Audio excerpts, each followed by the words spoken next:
Ekitongole ky'ebibalo wano mu ggwanga Uganda Bureau of Statistics kifulumiza lipoota ekwata ku bulwadde bw'omusujja gw'ensiri ng'eno eraganga guno bwe gweyongeddeko mu bantu bw'ogeraageranya n'ebibalo ebibadde byasembayo okufulumizibwa. Ebirabikidde mu alipoota eno eyakolebwa mu kunoonyereza ku musujja gw'ensiri eya Malaria Indicator Survey ey'omwaka 2024-2025 byolesenga ku baana abava ku myezi 6 okutuuka ku myezi 59 abakeberebwa 13 ku buli 100 basangibwamu omusujja gw'ensiri. Baana abo abaaliwo musatu twakizuula nti abaana 5 mu 7 balinamu ka temperature. Kati bwe babatwala mu ddwaliro ne babakebera ku abo bakizuula nti buli baana 13 be bali balina malaria batestinga positive. Si buli mwana nti yafuna omukisa okukeberebwa.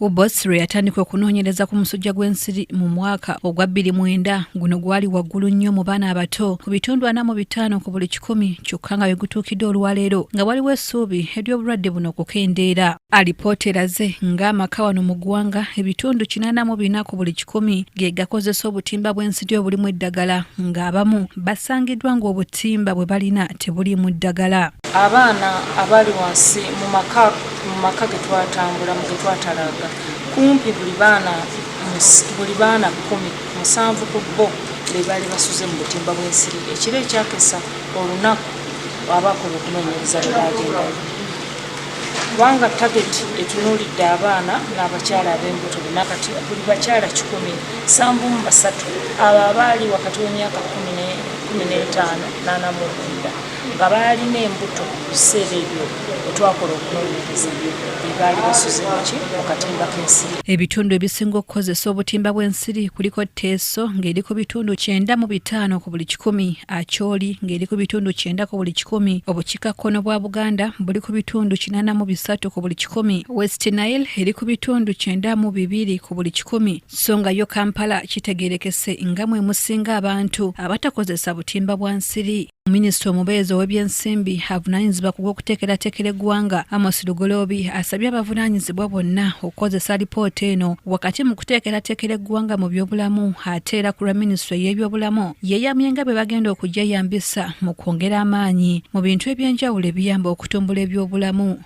Save eyavaako wali emabega emyaka nga5 emabega malaria yali atuuse ku 10%, 10 ku 100. Kitegeeza nti yadde tugenda malaria akendedde naye ate mu kiseera kino eky'emyaka 5 azzeemu okweyongeramu.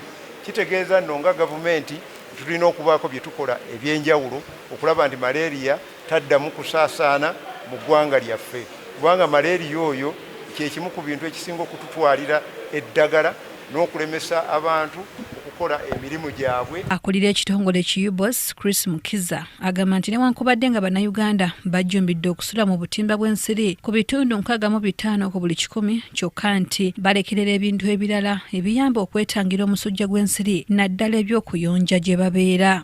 Indoor spraying yesterday in those 20 districts but not sufficient. But so we have seen where those interventions have taken place, malaria incidences have remained high, especially in Lango. Ono ategeezezza nti kaakano kisigalidde minisitule y'ebyobulamu okuteekesa mu nkola ebiragiddwa mu alipoota gye bafulumizza. We don't want to be a laboratory technician and then prescribe medicine. When you look at statistics, we are like lab technicians, like people in X-ray, people in the CTs. They will tell you this is your image, so we report as you are. Ambadde Shadrack Joshua yakusakidde eggulire lino ku lwa KTV amalindirire.